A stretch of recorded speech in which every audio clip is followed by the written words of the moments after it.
ರಕ್ಷಕನೂ ಆದ ಯೇಸುವಿನ ನಾಮದಲ್ಲಿ ಆಸರೆ ಟಿವಿಯ ಎಲ್ಲ ಪ್ರೇಕ್ಷಕರನ್ನ ವಂದಿಸುತ್ತೇನೆ. ಮತ್ತೊಂದು ದಿವಸ ನಮಗೆ ದೇವರ ವಾಕ್ಯವನ್ನು ಕಲಿಯುವುದಕ್ಕಾಗಿ ಈ ರೀತಿ ಒಟ್ಟು ಸೇರುವುದಕ್ಕೆ ಅನುವು ಮಾಡಿಕೊಟ್ಟ ಸರ್ವಶಕ್ತನಾದ ದೇವರಿಗೆ ಎಲ್ಲ ಘನ ಮಾನ ಗೌರವವನ್ನು ಸಲ್ಲಿಸ್ತೇನೆ. ಸತ್ಯವೇದ ಶಾಲೆ ಎಂಬ ಈ ಕಾರ್ಯಕ್ರಮದಲ್ಲಿ ನಾವು ಪ್ರಕಟಣೆ ಪುಸ್ತಕವನ್ನು ಕಲಿಯುತ್ತಾ ಇದ್ದೇವೆ. ಪದ್ಮೋಸ್ ಎಂಬ ದ್ವೀಪದಲ್ಲಿ ಯೋಹಾನನಿಗೆ ದೇವರು ಕೊಟ್ಟ 7 ಸಭೆಗಳ ಸಪ್ತ ಸಂದೇಶಗಳ ಕೊನೆಯ ಲವೋದಿಕ್ಯ ಸಭೆಯ ಸಂದೇಶದ ಕೆಲವೊಂದು ಆತ್ಮಿಕ ಸತ್ಯಗಳನ್ನು ನಾವು ಕಳೆದ ತರಗತಿಯಲ್ಲಿ ನೋಡಿಕೊಂಡೆವು. ಆ ಸಭೆಯ ಒಂದು ದೊಡ್ಡ ಸಮಸ್ಯೆ ಆಗಿತ್ತು ಹೆಚ್ಚಳತನದ ಆತ್ಮ ವ್ಯಾಪರಿಸಿದರೆ ನಮ್ಮ ಆತ್ಮಿಕ ಜೀವನದ ಪರಾಜಯ ಹತ್ತಿರವಾಯಿತು ಎಂಬುದು ಬಹಳ ಸ್ಪಷ್ಟ. ಆ ಕುರಿತಾಗಿ ನಾವು ಕಳೆದ ತರಗತಿಯಲ್ಲಿ ಸಂಕ್ಷಿಪ್ತವಾಗಿ ನೋಡಿಕೊಂಡೆವು.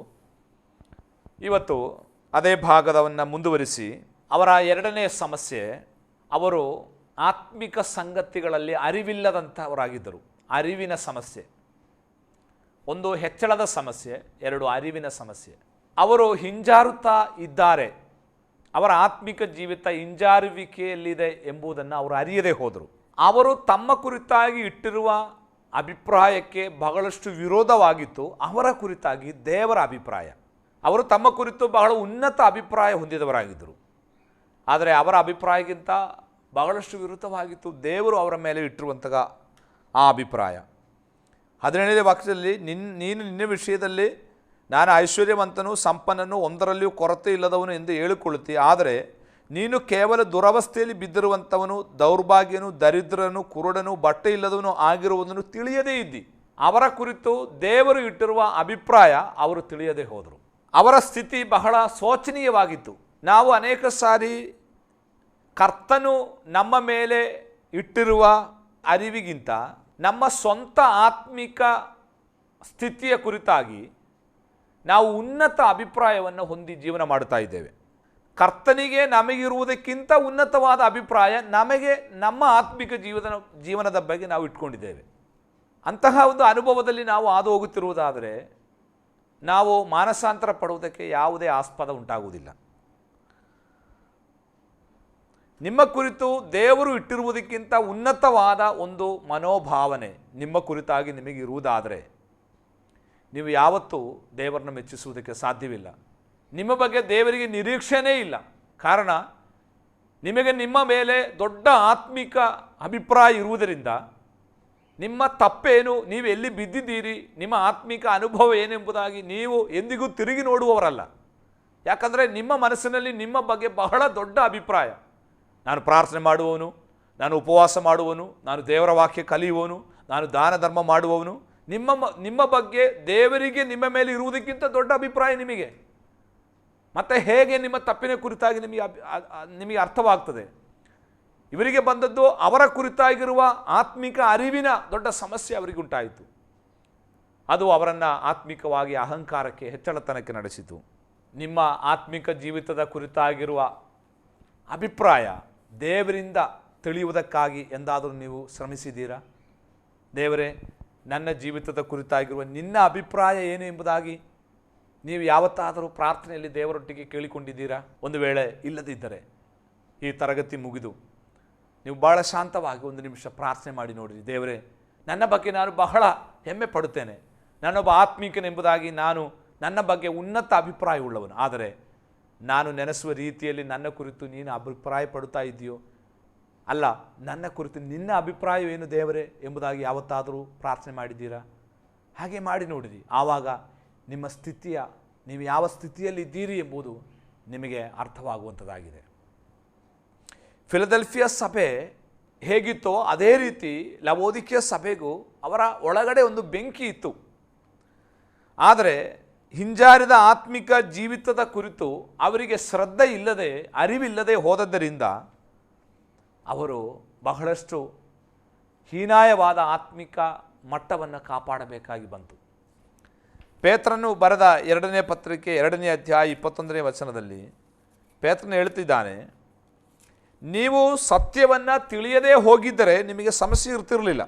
ಆದರೆ ಅವರು ನೀತಿ ಮಾರ್ಗವನ್ನು ತಿಳಿದು ತಮಗೆ ಕೊಡಲ್ಪಟ್ಟ ಪರಿಶುದ್ಧ ಆಜ್ಞೆಯಿಂದ ತೊಲಗಿ ಹೋಗುವುದಕ್ಕಿಂತ ಆ ಮಾರ್ಗವನ್ನು ತಿಳಿಯದಿದ್ದರೆ ಮೇಲಾಗಿತ್ತು. ಹೆಚ್ಚು ಕೊಡಲ್ಪಟ್ಟವನಿಂದ ದೇವರು ಹೆಚ್ಚು ನಿರೀಕ್ಷಿಸುತ್ತಿದ್ದಾನೆ. ನಮಗೆ ಈ ಆತ್ಮಿಕ ಸಂಗತಿಗಳನ್ನು ದೇವರು ಪ್ರಕಟ ಮಾಡಿದ್ದರಿಂದ ನಮ್ಮ ಮೇಲೆ ದೇವರಿಗೆ ಸಾಮಾನ್ಯ ವ್ಯಕ್ತಿಗಿರುವ ನಿರೀಕ್ಷೆಗಿಂತ ಮಿಗಿಲಾದ ನಿರೀಕ್ಷೆ ನಮ್ಮ ಮೇಲೆ ದೇವರು ಇಟ್ಟಿದ್ದಾನೆ.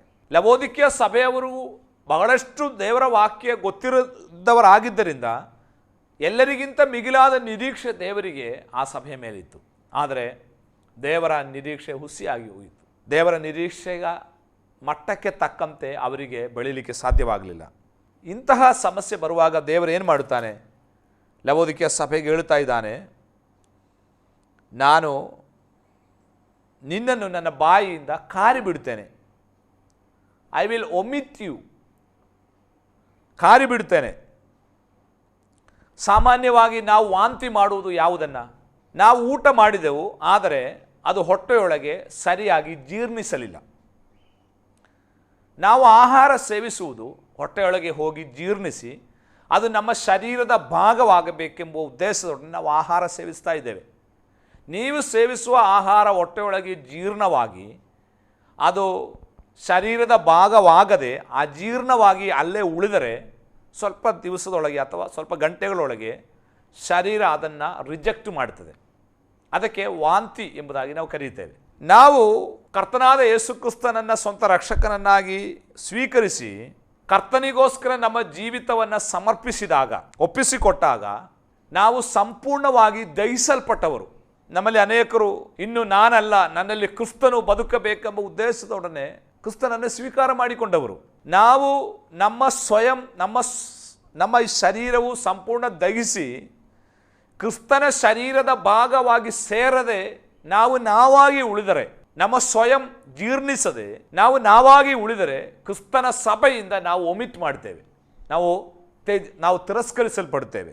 ನಾವು ನಮ್ಮ ಸ್ವಂತ ಇಷ್ಟವನ್ನು ಹುಡುಕಿಕೊಂಡು ಅಜೀರ್ಣವಾದ ಆಹಾರದಂತೆ ದೇವರ ಸಭೆಯಲ್ಲಿ ಮುಂದುವರಿದರೆ ದೇವರು ನಮ್ಮನ್ನು ಇಲ್ಲಿಂದ ನೀಗಿಸುತ್ತಾನೆ. ಅದೇ ಕಾರಿ ಬಿಡುವನು ಎಂಬ ಪದದ ಅರ್ಥ. ಒಂದು ಕಾಲದಲ್ಲಿ ನಾವು ಭಕ್ತರಾಗಿ ಕಾಣಿಸಿಕೊಂಡಿರಬಹುದು, ಆದರೆ ಈಗಿನ ಅವಸ್ಥೆ ಹೇಗಿದೆ? ನಿನ್ನ ಜೀವನದಲ್ಲಿ ಇನ್ನೂ ಜೀರ್ಣವಾಗದ ಅವಸ್ಥೆಯಲ್ಲಿ ನೀನು ಮುಂದುವರಿತಾ ಇದೆಯೋ? ಯಾವ ಸಂಗತಿಗಳು ಇನ್ನೂ ನಿನ್ನಲ್ಲಿ ಜೀರ್ಣವಾಗಲಿಲ್ಲ, ಹಾಗೆಯೇ ಉಳಿದಿದೆ? ಅತಿ ಬೇಗನೆ ಯಜ್ಞವೇದಿಯ ಮುಂದೆ ಮತ್ತೊಮ್ಮೆ ಸಮರ್ಪಿಸಿ, ಇನ್ನೂ ದಹಿಸದ ಅಂಗಾಂಗಗಳಿರುವುದಾದರೆ, ಇನ್ನೂ ದಹಿಸದ ಪಾಪಗಳು ನಿನ್ನಲ್ಲಿ ಇರುವುದಾದರೆ ಅದನ್ನು ಸಂಪೂರ್ಣ ಆ ಯಜ್ಞವೇದಿಯ ಮೇಲೆ ಸಮರ್ಪಿಸು. ದೇವರ ಬೆಂಕಿ ಇಳಿದು ಅದನ್ನು ದಹಿಸಲಿ. ಹಾಗೆ ದಹಿಸದೆ ಜೀರ್ಣವಾಗದೆ ಕ್ರಿಸ್ತನ ಸಭೆಯ ಭಾಗವಾಗದೆ ಕ್ರಿಸ್ತನ ಸ್ವಭಾವದಲ್ಲಿ ನಾವು ಸೇರದೆ ನಾವಾಗಿ ಉಳಿದರೆ, ನಮ್ಮ ಸ್ವಭಾವ ಹಳೆಯ ಸ್ವಭಾವವಾಗಿ ಉಳಿದರೆ ಯಾವತ್ತೂ ದೇವರಿಗೆ ನಮ್ಮನ್ನು ಸಭೆಯೊಳಗೆ ಇಟ್ಟುಕೊಂಡಿರುವುದಕ್ಕೆ ಆಗುವುದಿಲ್ಲ. ಯಾವ ಸಭೆ? ದೇವರ ವಾಕ್ಯದ ಪ್ರಕಾರ ಕ್ರಿಸ್ತನ ಸಭೆ ಅಲ್ಲದೆ ಇವತ್ತು ಕಾಣುವ ಸಭೆಗಳಲ್ಲ. ಕ್ರಿಸ್ತನು ರಕ್ತದಿಂದ ಸಂಪಾದಿಸಿ ಭಕ್ತರನ್ನು ಒಳಗೊಂಡ ಗುಂಪಾದ ಸಭೆ. ಆ ಸಭೆಯೊಳಗೆ ಜೀರ್ಣವಾಗದವನಿಗೆ ಎಂದಿಗೂ ಮುಂದುವರಿಯುವುದಕ್ಕಾಗಿ ಸಾಧ್ಯವಿಲ್ಲ. ಈಗ ಅವನ ಸ್ಥಿತಿ ದೇವರು ಹೇಳ್ತಾ ಇದ್ದಾನೆ, ನೀನು ದೌರ್ಭಾಗ್ಯನು, ದರಿದ್ರನು, ಕುರುಡನು, ಬಟ್ಟೆ ಇಲ್ಲದವನು ಆಗಿದ್ದಿ. 17-18 ವಾಕ್ಯ ಕಲಿಯುವಾಗ ಇಂತಹ ಬಹಳ ಶೋಚನೀಯವಾದ ಅವಸ್ಥೆಯಲ್ಲಿ ಬಿದ್ದಿರುವ ಆ ಸಭೆಯನ್ನು ನೋಡಿಕೊಂಡು ದೇವರು ಆ ಸಭೆಗೆ ಕೆಲವೊಂದು ಎಚ್ಚರಿಕೆಯ ಮಾತುಗಳನ್ನು ಕೊಡ್ತಾ ಇದ್ದಾನೆ. ಅಲ್ಲಿ ಒಂದನೇ ಎಚ್ಚರಿಕೆ, ನೀನು ಐಶ್ವರ್ಯವಂತನಾಗುವಂತೆ ಬೆಂಕಿಯಲ್ಲಿ ಪುಟಕ್ಕೆ ಹಾಕಿದ ಚಿನ್ನವನ್ನು, ಲಜ್ಜಾಸ್ಪದವಾದ ನಿನ್ನ ಬತ್ತಲೆಯು ಕಾಣಿಸದಂತೆ ಒದ್ದುಕೊಳ್ಳುವುದಕ್ಕಾಗಿ ಬಿಳಿ ವಸ್ತ್ರಗಳನ್ನು, ಕಣ್ಣು ಕಾಣುವಂತೆ ನಿನ್ನ ಕಣ್ಣುಗಳಿಗೆ ಹಚ್ಚುವುದಕ್ಕಾಗಿ ಅಂಜನವನ್ನು ನನ್ನಿಂದ ಕೊಂಡುಕೊಳ್ಳಬೇಕೆಂದು ನಿನಗೆ ಬುದ್ಧಿ ಹೇಳುತ್ತೇನೆ. ದೇವರು ಈ ಸಭೆಯ ಶೋಚನೀಯ ಅವಸ್ಥೆಯನ್ನು ನೋಡಿಕೊಂಡು ಸಭೆಗೆ ಕೆಲವೊಂದು ಎಚ್ಚರಿಕೆಯ ಮಾತುಗಳನ್ನು ಆಡುತ್ತಾ ಇದ್ದಾನೆ. ಒಂದನೇ ಎಚ್ಚರಿಕೆ, ಬೆಲೆ ತೆರುವುದಕ್ಕಾಗಿರುವ ಎಚ್ಚರಿಕೆ. ಬೆಲೆ ಕೊಡಬೇಕು. ಇಂದಿನ ಲೋಕದ ಒಂದು ಸ್ವಭಾವ, ವ್ಯಕ್ತಿಗಳ ಸ್ವಭಾವ, ಎಲ್ಲಿ ಫ್ರೀ ಸಿಗ್ತದೆ ಅದಕ್ಕೆ ಆಕರ್ಷಿಸುವುದಕ್ಕಾಗಿ ಬಟ್ಟೆ ವ್ಯಾಪಾರಿಗಳೆಲ್ಲ ಒಂದು ತೆಗೆದರೆ ಒಂದು ಫ್ರೀ. ನಾವು ಬೇಗನೆ ಆಕರ್ಷಿತರಾಗ್ತೇವೆ, ಒಂದು ತಗೊಂಡ್ರೆ ಇನ್ನೊಂದು ಫ್ರೀ. ವಾಸ್ತವಿಕವಾಗಿ ಆ ಬಟ್ಟೆಗಿರುವ ರೇಟ್ ಎಷ್ಟೆಂಬುದಾಗಿ ಅವರಿಗೆ ಗೊತ್ತಿದೆ. ನಾವು ಒಂದು ತಗೊಂಡ್ರೆ ಇನ್ನೊಂದು ಫ್ರೀಯಾಗಿ ಸಿಗ್ತದೆ ಎಂಬುದಾಗಿ 2 ಬಟ್ಟೆಯ ರೇಟು ಕೊಟ್ಟುಕೊಂಡು ನಾವು ಅದನ್ನು ಖರೀದಿಸ್ತಾ ಇದ್ದೇವೆ. ನಾವು ಮೋಸ ಹೋಗ್ತಾ ಇದ್ದೇವೆ. ಕ್ರೈಸ್ತ ಜೀವನದಲ್ಲಿ ಫ್ರೀಯಾಗಿ ಸಿಕ್ಕುವುದು ಇದೆ, ಬೆಲೆ ಕೊಟ್ಟು ಕೊಂಡುಕೊಳ್ಳಬೇಕಾದ್ದು ಇದೆ. ಫ್ರೀಯಾಗಿ ಸಿಕ್ಕಿದ ಒಂದು ಸಂಗತಿಯಾಗಿದೆ ರಕ್ಷಣೆ. ಎಫೆಸ ಪತ್ರಿಕೆಯಲ್ಲಿ ಪೌಲ ಹೇಳ್ತಾ ಇದ್ದಾನೆ, ನಂಬಿಕೆಯ ಮೂಲಕ ಕೃಪೆಯಿಂದಲೇ ನೀವು ರಕ್ಷಣೆ ಹೊಂದಿದ್ದೀರಿ, ಅದಕ್ಕೆ ನಿಮ್ಮ ಕೃತ್ಯಗಳು ಕಾರಣವಲ್ಲ. ನಾವೇನಾದರೂ ಕೃತ್ಯ ಮಾಡಿ ಸಾಧನೆ ಮಾಡಿ ರಕ್ಷಣೆ ಸಂಪಾದಿಸಿಲ್ಲ, ಅದು ನಂಬಿಕೆಯ ಮೂಲಕ ಕೃಪೆಯಿಂದ ನಮಗೆ ದೇವರು ದಯಪಾಲಿಸಿಕೊಟ್ಟ ದಾನ ರಕ್ಷಣೆ. ನಾವು ಆ ರಕ್ಷಣೆ ಪಡೆಯುವುದಕ್ಕೆ ನಮಗಿರುವುದನ್ನೆಲ್ಲ ಮಾರಿದರು, ನಮ್ಮನ್ನೇ ಮಾರಿದರು, ನಮಗೆ ಅದಕ್ಕೆ ಬದಲು ಬೆಲೆ ಕೊಡಲಿಕ್ಕೆ ಸಾಧ್ಯವಿಲ್ಲ. ಅದು ಮಗನ ಬೆಲೆ. ತಂದೆ ತನಗಿರುವ ಏಕೈಕ ಪುತ್ರನನ್ನು ಕಳುಹಿಸಿಕೊಟ್ಟು ಮಗನ ಬೆಲೆ ನಮಗೆ ತರುವುದಕ್ಕಾಗಿ ಸಾಧ್ಯವಿಲ್ಲ. ಆದ್ದರಿಂದ ದೇವರಿಗೆ ಗೊತ್ತು, ಯಾವೊಬ್ಬ ವ್ಯಕ್ತಿಗೂ ಮಗನ ಬೆಲೆ ಕೊಟ್ಟು ಅದನ್ನು ಕೊಂಡುಕೊಳ್ಳಲಿಕ್ಕೆ ಸಾಧ್ಯ ಇಲ್ಲ, ಅದು ಅಸಾಧ್ಯ. ಆದ್ದರಿಂದ ಫ್ರೀಯಾಗಿ ದೇವರು ಅದನ್ನು ಕೊಟ್ಟುಬಿಟ್ಟಿದ್ದಾನೆ. ಈಗ ರಕ್ಷಣೆ ಫ್ರೀಯಾಗಿ ಸಿಕ್ಕಿದೆ ಎಂಬುದಾಗಿ ಹೇಳಿಕೊಂಡು ಮುಂದಿರುವ ಎಲ್ಲ ಆತ್ಮಿಕ ಸಂಗತಿಗಳು ಫ್ರೀಯಾಗಿ ಸಿಗಬೇಕೆಂಬುದಾಗಿ ನಾವು ನೆನೆಸಿದರೆ ನಮ್ಮ ಆತ್ಮಿಕ ಜೀವಿತ ಬಹಳ LKG ಒಂದು ಜೀವಿತ ಆಗಿರುತ್ತದೆ. ಒಂದು ಬೆಳವಣಿಗೆ ಜೀವಿತಕ್ಕೆ ನಾವು ಹೋಗಬೇಕಾದ್ರೆ ಆತ್ಮಿಕ ಜೀವಿತದಲ್ಲಿ ಬೆಲೆ ತರಬೇಕು. ಇಲ್ಲಿ ನನ್ನಿಂದ ಕೊಂಡುಕೋ ಎಂಬ ಒಂದು ಎಚ್ಚರಿಕೆಯನ್ನು ದೇವರು ಕೊಡ್ತಾ ಇದ್ದಾನೆ. ಏನು ಕೊಂಡುಕೊಳ್ಳಬೇಕು? ಬೆಲೆ ತರಬೇಕು. ಫ್ರೀಯಾಗಿ ಸಿಕ್ಕುವುದು ಇದೆ, ಬೆಲೆ ಕೊಡಬೇಕಾಗಿದೆ. ರಕ್ಷಣೆ, ಪವಿತ್ರಾತ್ಮನ ದಾನ ಮುಂತಾದ ಸಂಗತಿಗಳೆಲ್ಲ ಬೆಲೆ ಇಲ್ಲದೆ ಸಿಕ್ಕಿತು, ಆದರೆ ಬೆಲೆ ಕೊಟ್ಟು ಕೆಲವುದು ನಾವು ಕೊಂಡುಕೊಳ್ಬೇಕು. ಮತ್ತಾಯನ ಸುವಾರ್ತೆ 13ನೇ ಅಧ್ಯಾಯದಲ್ಲಿ 44, 45, 46 ವಾಕ್ಯಗಳಲ್ಲಿ ಒಬ್ಬ ಶಿಷ್ಯನಾಗಿ ನಾವು ಕ್ರಿಸ್ತನನ್ನು ಹಿಂಬಾಲಿಸಬೇಕಾದರೆ ಬಹಳಷ್ಟು ಬೆಲೆ ನಾವು ಕೊಡಬೇಕು. 13ನೇ ಅಧ್ಯಾಯದ 44, ಪರಲೋಕ ರಾಜ್ಯವು ಹೊಲದಲ್ಲಿ ಹೂಣಿಟ್ಟ ದ್ರವ್ಯಕ್ಕೆ ಹೋಲಿಕೆಯಾಗಿದೆ. ಒಬ್ಬನು ಅದನ್ನು ಕಂಡುಕೊಂಡು ಮುಚ್ಚಿಟ್ಟು ಅದರಿಂದ ಸಂತೋಷದಿಂದ ತನ್ನ ಬದುಕನ್ನೆಲ್ಲ ಮಾರಿ ಆ ಹೊಲವನ್ನು ಕೊಂಡುಕೊಂಡನು. ಮುತ್ತಿರುವ ಬೆಲೆ ಬಾಳುವ ಆ ಜಮೀನನ್ನು ಕೊಂಡುಕೊಳ್ಳುವುದಕ್ಕೆ ಅವನು ತನಗಿರುವುದನ್ನೆಲ್ಲ ಮಾರಿದನು. ತನಗಿರುವುದನ್ನೆಲ್ಲ ತ್ಯಜಿಸಿ ಆ ಬೆಲೆಯುಳ್ಳದನ್ನು ಆತನು ಕೊಂಡುಕೊಳ್ತಾ ಇದ್ದಾನೆ. ಮುತ್ತು ಹುಡುಕುವಂತಹ ವ್ಯಾಪಾರಿ, ಅವನಿಗೆ ಒಂದು ಹೊಲದಲ್ಲಿ ಬೆಲೆಯುಳ್ಳ ಮುತ್ತು ಸಿಕ್ಕಿತು, ಒಂದು ನಿಧಿ ಇದೆ ಎಂಬುದಾಗಿ ಅವನಿಗೆ ಅರ್ಥವಾಯಿತು. ಆತನು ತನಗಿರುವುದನ್ನೆಲ್ಲ ಉಪೇಕ್ಷಿಸಿ ಬಿಟ್ಟು ಇದನ್ನು ಕೊಂಡುಕೊಳ್ಳಲಿಕ್ಕೆ ಮನಸ್ಸಿಟ್ಟ, ಪ್ರಯತ್ನ ಪಟ್ಟ. ಹಾಗೆ ಲೋಕದಲ್ಲಿರುವ ಸಕಲವನ್ನು ನಾವು ತ್ಯಜಿಸಿ ಬೆಲೆಯುಳ್ಳ ಮುತ್ತಾಗಿರುವ ಆ ನಿತ್ಯತೆ, ಪರಲೋಕ ರಾಜ್ಯವನ್ನು ಹೊಂದಿಕೊಳ್ಳಬೇಕೆಂಬ ಆ ಮನಸ್ಸು, ಆ ಒಂದು ಕ್ರಿಯೆ ನಮ್ಮಲ್ಲಿ ಇದ್ದರೆ ಮಾತ್ರವೇ ನಿತ್ಯತೆಗೆ ನಮಗೆ ಪ್ರವೇಶ ಮಾಡಲಿಕ್ಕೆ ಸಾಧ್ಯ. ಲವೋದಿಕೀಯ ಸಭೆಯ ವಿಶ್ವಾಸಿಗಳಿಗೆ ಇದೇ ಪ್ರಬೋಧನೆಯನ್ನು ದೇವರಾತ್ಮನು ಕೊಡ್ತಾ ಇದ್ದಾನೆ. ನೀನು ಆತ್ಮಿಕ ಸಂಪತ್ತು ದೇವರಿಂದ ಹೊಂದಿಕೊಳ್ಳಬೇಕಾದರೆ ನೀನು ಬೆಲೆ ಕೊಡಬೇಕು, ನೀನು ಕೊಂಡುಕೊಳ್ಳಬೇಕು. ಯಾವ ಸಂಗತಿಗಳನ್ನು ಕೊಂಡುಕೊಳ್ಳಬೇಕೆಂಬುದಾಗಿ ದೇವರು ತಾನೇ ಅಲ್ಲಿ ಹೇಳ್ತಾ ಇದ್ದಾನೆ. ಒಂದು, ನೀನು ಐಶ್ವರ್ಯವಂತನಾಗುವಂತೆ ಬೆಂಕಿಯಲ್ಲಿ ಪುಟಕ್ಕೆ ಹಾಕಿದ ಚಿನ್ನವನ್ನು. ಒಂದನೇದಾಗಿ ಬೆಂಕಿಯಲ್ಲಿ ಪುಟಕ್ಕೆ ಹಾಕಿದ ಚಿನ್ನವನ್ನು ನೀನು ಕೊಂಡುಕೊಳ್ಳಬೇಕು, ಆದರೆ ನೀನು ಐಶ್ವರ್ಯವಂತನಾಗ್ತಿ. ಪುಟಕ್ಕೆ ಹಾಕಿದ ಚಿನ್ನ ನಿರ್ಮಲವಾದ ಕ್ರಿಸ್ತನ ದಿವ್ಯ ಸ್ವಭಾವವಾಗಿದೆ. ಪೇತ್ರನ ಮೊದಲನೇ ಪತ್ರಿಕೆ 1ನೇ ಅಧ್ಯಾಯ 7ನೇ ವಚನದಲ್ಲಿ ಪೇತ್ರ ಹೇಳ್ತಾ ಇದ್ದಾನೆ, ನಮ್ಮ ನಂಬಿಕೆಗುಂಟಾಗುವ ಪರಿಶೋಧನೆ. ಆ ಭಾಗ ಹೇಳುತ್ತಾ, ನೀವು ಪರಿಶೋಧನೆಯಲ್ಲಿ ಸಂತೋಷ ಪಡುವರಾಗಿರಿ, ಕಾರಣ ನಿಮ್ಮ ನಂಬಿಕೆಗುಂಟಾಗುವ ಈ ಪರೀಕ್ಷೆ ನೀವು ಚೊಕ್ಕ ಬಂಗಾರವಾಗಿ ಹೊರಗೆ ಬರುವಂತೆ ಮಾಡುವುದಕ್ಕೋಸ್ಕರ. ಒಂದು ಬಂಗಾರ ಚೊಕ್ಕ ಬಂಗಾರ ಆಗಬೇಕಾದ್ರೆ ಅದನ್ನು ಪುಟಕ್ಕೆ ಹಾಕಬೇಕು. ಅಕ್ಕಸಾಲಿಗೂ ಅದನ್ನು ಬೆಂಕಿಯಲ್ಲಿ ಹಾಕಿ ಅದರ ಕೀಟಗಳನ್ನೆಲ್ಲ ತೆಗೆದು ಬೇಡವಾದ ವಸ್ತುಗಳನ್ನೆಲ್ಲ ತೆಗೆದು ಹಾಕಿ 24 ಕ್ಯಾರೆಟ್ ಚಿನ್ನ, ಶುದ್ಧ ಚಿನ್ನ ಸಿಗಬೇಕಾದರೆ ಅದು ಕುಲುಮೆಯಲ್ಲಿ ವಿವಿಧ ಪ್ರೋಸೆಸ್ಗಳಲ್ಲಿ ಹಾದು ಹೋಗಬೇಕು. ಅದೇ ರೀತಿ ನಮ್ಮ ನಂಬಿಕೆಗೆ ಪ್ರತಿ ದಿವಸ ಉಂಟಾಗುವ ಪರಿಶೋಧನೆ ನಮ್ಮನ್ನು ಸ್ವಚ್ಛ ಮತ್ತು ಚೊಕ್ಕ, ಕಳಂಕ, ಸುಕ್ಕು ಮುಂತಾದೊಂದು ಇಲ್ಲದ ಶುದ್ಧ ಕನ್ನಿಕೆಯನ್ನಾಗಿ ಮಾಡುವುದಕ್ಕಾಗಿದೆ. ಅಂದರೆ ಕ್ರಿಸ್ತನ ಆ ದಿವ್ಯ ಸ್ವಭಾವ ನಮ್ಮಲ್ಲಿ ಬರುವುದಕ್ಕೋಸ್ಕರ, ಕ್ರಿಸ್ತನು ಕಷ್ಟಗಳನ್ನು ಅನುಭವಿಸಿ ಆ ದಿವ್ಯ ಸ್ವಭಾವಕ್ಕೆ ಪಾಲುಗಾರನ ಆದ ರೀತಿಯಲ್ಲಿ ನಾವು ಸಹ ಆತನ ಹೆಜ್ಜೆ ಜಾಡಿನಲ್ಲಿ ನಡೆದು ಕಷ್ಟಗಳ ಮೂಲಕ, ಪರಿಶೋಧನೆಗಳ ಮೂಲಕ ನಾವು ಚೊಕ್ಕ ಬಂಗಾರ ಆಗಬೇಕು. ಅಂದರೆ ಅದು ಏನು? ಕ್ರಿಸ್ತನ ನಿರ್ಮಲವಾದ ದಿವ್ಯವಾದ ಸ್ವಭಾವ. ಪ್ರತಿಯೊಬ್ಬ ವ್ಯಕ್ತಿಯಿಂದ ದೇವರು ಬಯಸುವಂಥದ್ದು ನಾವು ಕ್ರಿಸ್ತನ ಸ್ವಭಾವಕ್ಕೆ ಅನುರೂಪರಾಗಬೇಕೆಂಬುದಾಗಿ. ಆ ದಿವ್ಯ ಸ್ವಭಾವ ನಮ್ಮಲ್ಲಿ ಉಂಟಾಗುವುದಕ್ಕಾಗಿದೆ ನಮ್ಮನ್ನು ದೇವರು ಪರಿಶೋಧನೆಯಲ್ಲಿ ಹಾದುಗೊಳಿಸುವಂಥದ್ದು. ಯಾವ ತಂದೆಯು ಮಗುವನ್ನು ಬೇಕೆಂಬುದಾಗಿ ಶಿಕ್ಷಿಸುವುದಿಲ್ಲ. ಮಗು ವೇದನೆ ಅನುಭವಿಸುವಾಗ ಯಾವೊಬ್ಬ ತಂದೆಗೂ ಮಗು ವೇದನೆ ಪಡುವುದು ನೋಡುವುದಕ್ಕೆ ಇಷ್ಟವೇ ಇಲ್ಲ. ನನ್ನ ಮಗಳು ವೇದನೆ ಪಡುವಾಗ ಒಬ್ಬ ತಂದೆಯಾಗಿದ್ದುಕೊಂಡು ನನಗೆ ನೋಡುವುದಕ್ಕೆ ಕಿಂಚತ್ತೂ ಇಷ್ಟವಿಲ್ಲ. ಆದರೆ ಅವಳ ವೇದನೆ ಪಡದೆ, ಅವಳ ಸ್ವಭಾವ ಬದಲಾವಣೆ ಆಗದಿದ್ದರೆ ಅವಳ ಸ್ವಭಾವ ಬದಲಾವಣೆ ಆಗುವುದಕ್ಕಾಗಿ ತಂದೆಯ ಸ್ಥಾನದಲ್ಲಿ ನಾನು ಅವಳನ್ನು ಶಿಕ್ಷಿಸಲೇಬೇಕಾಗುತ್ತದೆ. ಅದೇ ರೀತಿ ದೇವರ ದಿವ್ಯ ಸ್ವಭಾವ ನಮ್ಮಲ್ಲಿ ರೂಪುಗೊಳ್ಳುವ ತನಕ ದೇವರು ನಮ್ಮನ್ನು ವಿವಿಧ ಕುಲುಮೆಗಳಲ್ಲಿ ನಮ್ಮನ್ನು ನಡೆಸುತ್ತಾ ಇರ್ತಾನೆ. ಆದ್ದರಿಂದ ಈ ದಿವ್ಯ ಸ್ವಭಾವದಲ್ಲಿ ನಾವು ಪಾಲುಗಾರರಾಗುವುದು ಬಹಳ ಬೆಲೆ ಕೊಡಬೇಕಾದ ಒಂದು ಸಂಗತಿ. ನಂಬಿಕೆಗೆ ಉಂಟಾಗುವ ಪರಿಶೋಧನೆ ಅದು ಬೆಲೆಯುಳ್ಳ ಒಂದು ಜೀವಿತ. ಎರಡನೇದು, ನಿನ್ನ ಲಜ್ಜಾಸ್ಪದವಾದ ನಿನ್ನ ಬೆತ್ತಲೆತನ ಕಾಣಿಸದಂತೆ ಹೊದ್ದುಕೊಳ್ಳುವುದಕ್ಕಾಗಿ ಬಿಳಿ ವಸ್ತ್ರವನ್ನು ಕೊಂಡುಕೊಳ್ಬೇಕು. ಎರಡನೇದಾಗಿ ಬೆಲೆ ಕೊಟ್ಟು ಖರೀದಿಸಬೇಕಾದ ಎರಡನೇ ಸಂಗತಿ, ಬಿಳಿ ವಸ್ತ್ರವನ್ನು ನನ್ನಿಂದ ನೀನು ಕೊಂಡುಕೊಳ್ಳಬೇಕು. ಇದು ನಮ್ಮ ಬಾಹ್ಯವಾದ ನೀತಿಗೆ ಹೋಲಿಕೆಯಾಗಿದೆ. ಬಾಹ್ಯವಾದ ನೀತಿ ಕ್ರಿಯೆಗಳು ಅಂದರೆ ನಮ್ಮ ಬಾಹ್ಯವಾದ ಬಹಿರಂಗ ಜೀವಿತದಲ್ಲಿ, ನಮ್ಮ ಮಾತಿನಲ್ಲಿ, ನಮ್ಮ ಸಂಭಾಷಣೆಯಲ್ಲಿ, ನಮ್ಮ ಕೌಟುಂಬಿಕ ಸಂಸಾರ ಜೀವನದಲ್ಲಿ, ನಮ್ಮ ಒಡನಾಟಗಳಲ್ಲಿ ನಮ್ಮಲ್ಲಿ ಕಾಣುವಂತಹ ನಿರ್ಮಲತೆಯಾಗಿದೆ, ನಿರ್ಮಲವಾದ ಸ್ವಭಾವವಾಗಿದೆ ಬಿಳಿ ಅಂಗಿ. ಅದನ್ನು ಸಹ ನೀನು ಕೊಂಡುಕೊಳ್ಬೇಕು. ನಾನು ಮೊದಲು ಹೇಳಿದ ಹಾಗೆ ಲವೋದಿಕೀಯ ಸಭೆ ವಸ್ತ್ರ ಪ್ರತ್ಯೇಕವಾಗಿ ಕುರಿಯ ಉಣ್ಣೆಯಿಂದ ವಸ್ತ್ರ ಉತ್ಪಾದನೆ ಮಾಡುವ ಒಂದು ಜಾಗವಾಗಿತ್ತು. ಆದರೆ ಆತ್ಮಿಕವಾಗಿ ಅವರು ಬತ್ತಲೆ ಆಗಿದ್ದಾರೆ. ಅವರು ಕೊಂಡುಕೊಳ್ಳಬೇಕು ಹಣ ಕೊಟ್ಟು ದೇವರಿಂದ. ಈ ಆತ್ಮಿಕ ನಿರ್ಮಲವಾದಂತಹ ಬಾಹ್ಯವಾದಂತಹ ಆ ಜೀವಿತ, ಆ ನೀತಿ, ಅದು ಅವರು ಕೊಂಡುಕೊಳ್ಳಬೇಕೆಂಬುದಾಗಿ ದೇವರು ಹೇಳ್ತಾ ಇದ್ದಾನೆ. ಮೂರನೇದಾಗಿ ಅವರು ಕೊಂಡುಕೊಳ್ಳಬೇಕಾದ್ದು, ಕಣ್ಣು ಕಾಣುವಂತೆ ನಿನ್ನ ಕಣ್ಣುಗಳಿಗೆ ಹಚ್ಚುವುದಕ್ಕಾಗಿ ಅಂಜನವನ್ನು ನನ್ನಿಂದ ಕೊಂಡುಕೊಳ್ಳಬೇಕು. ಅಂದರೆ ಇಲ್ಲಿ ಕಣ್ಣಿಗೆ ಕಾಡಿಗೆ ಅಂಜನವನ್ನು ಕೊಂಡುಕೊಳ್ಳಬೇಕು. ಅದರ ಅರ್ಥ, ನೀನು ಇನ್ನು ಕಾಣುವುದು ನಿನ್ನ ಕಣ್ಣುಗಳಲ್ಲಿ ಕಾಣದೆ ನೀನು ಎಲ್ಲ ಸಂಗತಿಗಳನ್ನು ದೇವರ ಕಣ್ಣುಗಳ ಮೂಲಕ ಕಾಣುವಂತಹ ಒಂದು ಅನುಭವಕ್ಕೆ ನೀನು ನಡೆಸಲ್ಪಡಬೇಕು.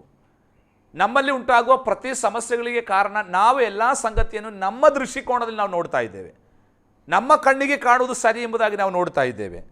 ಆದರೆ ನಮ್ಮ ಆ ದೃಷ್ಟಿಕೋನಕ್ಕೆ ಬದಲಾವಣೆಗಳಾಗಲಿ, ಎಲ್ಲವೂ ದೇವರ ದೃಷ್ಟಿಕೋನದಲ್ಲಿ ಪವಿತ್ರಾತ್ಮನ ಆ ಪ್ರಕಟಣೆಯ ಆಧಾರದಲ್ಲಿ ನಾವು ನೋಡುವುದಕ್ಕೆ ಶ್ರಮಿಸುವಾಗ ನಮ್ಮಲ್ಲಿ ದೊಡ್ಡ ಬದಲಾವಣೆಗಳು ಕಾಣಲಿಕ್ಕೆ ಸಾಧ್ಯ. ದೇವರ ವಾಕ್ಯ ಮತ್ತು ಈ ವಾಕ್ಯದ ಗುರಿ ನಮಗೆ ಅರ್ಥ ಆಗಬೇಕಾದರೆ ದೇವರ ಕಣ್ಣುಗಳು ನಮಗೆ ಬೇಕು. ದೇವರು ನಮ್ಮನ್ನು ನೋಡುವ ಹಾಗೆ ನಮಗೆ ಇತರರನ್ನು ನೋಡುವುದಕ್ಕೆ ದೇವರ ಕಣ್ಣುಗಳ ಅವಶ್ಯಕ ಇದೆ. ನಾವು ಅನುಭವಿಸುವಂತಹ ಭೌತಿಕ ಸಂಪತ್ತು, ಸ್ಥಾನಮಾನಗಳು, ಇವುಗಳೆಲ್ಲ ದೇವರ ಕಣ್ಣುಗಳ ಮೂಲಕ ನಾವು ನೋಡಬೇಕು. ಇದಕ್ಕೆ ಬಹಳಷ್ಟು ಬೆಲೆ ತೆರಬೇಕಾಗ್ತದೆ. ಎಲ್ಲವನ್ನು ಬಿಟ್ಟು ಬಿಡದೆ ಒಬ್ಬನಿಗೆ ಕ್ರಿಸ್ತನ ಶಿಷ್ಯನಾಗುವುದಕ್ಕೆ ಸಾಧ್ಯವಿಲ್ಲ.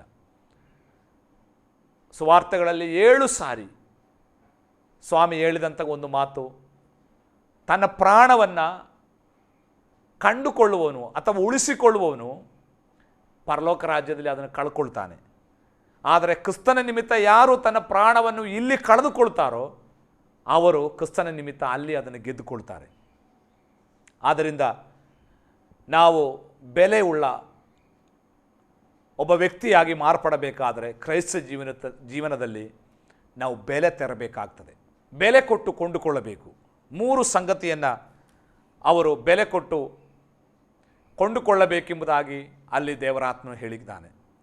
ಲವೋದಿಕೀಯ ಸಭೆಗೆ ದೇವರು ಕೊಟ್ಟಂತಹ ಆ ಆಹ್ವಾನ ನಾವು ನಮ್ಮ ವೈಯಕ್ತಿಕ ಜೀವಿತದಲ್ಲಿ ನಮಗೆ ಸ್ವೀಕಾರ ಮಾಡಿಕೊಳ್ಳೋಣ. ಪುಟಕ್ಕೆ ಹಾಕಿದ ಬಂಗಾರ ಅಥವಾ ನಿರ್ಮಲವು ಯಾವ ಕಲಬೆರಕೆ ಇಲ್ಲದ ಆ ಕ್ರಿಸ್ತನ ಸ್ವಭಾವವನ್ನು ನಮಗೆ ಹೊಂದಿಕೊಳ್ಳಿಕ್ಕೆ ನಮಗೆ ಬೆಲೆ ತರೋಣ. ಬಾಹ್ಯವಾದ ನೀತಿ ಹೊಂದಿಕೊಳ್ಳುವುದಕ್ಕಾಗಿ ನಮಗೆ ಬೆಲೆ ಕೊಡೋಣ. ಕಣ್ಣಿಗೆ ಹಚ್ಚಿಕೊಳ್ಳುವುದಕ್ಕಾಗಿ ಅಂಜನವನ್ನು, ದೇವರ ದೃಷ್ಟಿಕೋನದಲ್ಲಿ ಎಲ್ಲವನ್ನೂ ಕಾಣುವಂತಹ ಕಣ್ಣುಗಳಿಗಾಗಿ ನಮಗೆ ದೇವರಲ್ಲಿ ಬೇಡಿಕೊಳ್ಳೋಣ. ಖಂಡಿತ ಆ ಒಂದು ಅನುಭವಕ್ಕೆ ನಾವು ಬರುವಾಗ ದೇವರು ನಮ್ಮಲ್ಲಿ ಖಂಡಿತವಾಗಿಯೂ ಸಂತೃಪ್ತನಾಗ್ತಾನೆ.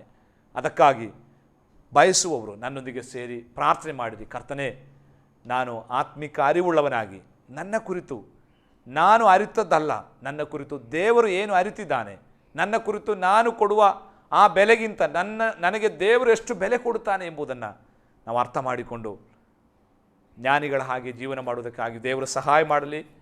ಪ್ರಾರ್ಥನೆ ಮಾಡೋಣ. ಪ್ರೀತಿಯುಳ್ಳ ಪರಲೋಕದ ತಂದೆಯಾದ ದೇವರೇ, ಈ ಸಮಯ ನಿನ್ನ ವಾಕ್ಯವನ್ನು ಧ್ಯಾನ ಮಾಡುವುದಕ್ಕಾಗಿ ನಮಗೆ ಕೊಟ್ಟ ಅವಕಾಶಕ್ಕಾಗಿ ಸ್ತೋತ್ರ. ಲವೋದಿಕೀಯ ಸಭೆ ಅವರು ಹೆಚ್ಚಳ ಪಡುವವರು, ಅವರ ಆತ್ಮಿಕ ದಾರಿದ್ರ್ಯತೆ ಕುರಿತಾಗಿ ಅರಿವಿಲ್ಲದವರು ಆದದ್ದರಿಂದ ಅವರು ಹಾದು ಹೋದ ಆ ಮಾರ್ಗದಲ್ಲಿ ನಾವು ಹಾದು ಹೋಗದೆ, ನಾವು ತಾಳ್ಮೆ ಉಳ್ಳವರು, ನಮ್ಮ ಆತ್ಮಿಕ ಸ್ಥಿತಿಯ ಕುರಿತಾಗಿ ಯಾವಾಗಲೂ ಅರಿವುಳ್ಳವರಾಗಿ ನಮ್ಮನ್ನೇ ತಗ್ಗಿಸಿ ನಿನ್ನಿಂದ ಸಹಾಯವನ್ನು ಪಡೆದುಕೊಳ್ಳುವಂತೆ, ಪ್ರತ್ಯೇಕವಾಗಿ ನಮ್ಮ ಕ್ರೈಸ್ತ ಜೀವನದಲ್ಲಿ ಬೆಲೆ ಕೊಟ್ಟು ಕೊಂಡುಕೊಳ್ಳಬೇಕಾದವುಗಳನ್ನು ನಾವು ಕೊಂಡುಕೊಂಡು ನಿನ್ನಲ್ಲಿ ನಾವು ಸದೃಢರಾಗಿ ಜೀವನ ಮಾಡುವಂತೆ ನಿನ್ನ ಸಹಾಯಕ್ಕಾಗಿ ನಾವು ಪ್ರಾರ್ಥಿಸ್ತೇವೆ. ಈ ವಾಕ್ಯ ಕೇಳುತ್ತಿರುವ ಎಲ್ಲ ಪ್ರಿಯ ಸಹೋದರರಿಗೆ, ಸಹೋದರಿಯರಿಗೆ, ಮಕ್ಕಳಿಗೆ ನಿನ್ನ ವಿಶೇಷವಾದ ಕೃಪೆಯನ್ನು ದಯಪಾಲಿಸು. ಕ್ರಿಸ್ತ ನಂಬಿಕೆಯಲ್ಲಿ ದೃಢವಾಗಿ ನಿಂತು ಅನೇಕರಿಗೆ ಮಾದರಿಯುಳ್ಳ ಆ ದಿವ್ಯ ಸ್ವಭಾವದಲ್ಲಿ ಪಾಲುಗಾರರಾಗಿ ನಿನ್ನ ಬರೋಣದಲ್ಲಿ ಕಾಣಿಸಿಕೊಳ್ಳುವಂತೆ ನಮಗೆಲ್ಲರಿಗೂ ಸಹಾಯವನ್ನು ದಯಪಾಲಿಸು. ಪ್ರಭು ರಕ್ಷಕನೂ ಆದ ಯೇಸುವಿನ ನಾಮದಲ್ಲಿ ನಮ್ಮ ಪ್ರಾರ್ಥನೆಯನ್ನು ಬೇಡಿದ್ದೇವೆ, ಕೇಳು ಪರಮ ತಂದೆಯೇ. ಆಮೇನ್. God bless you.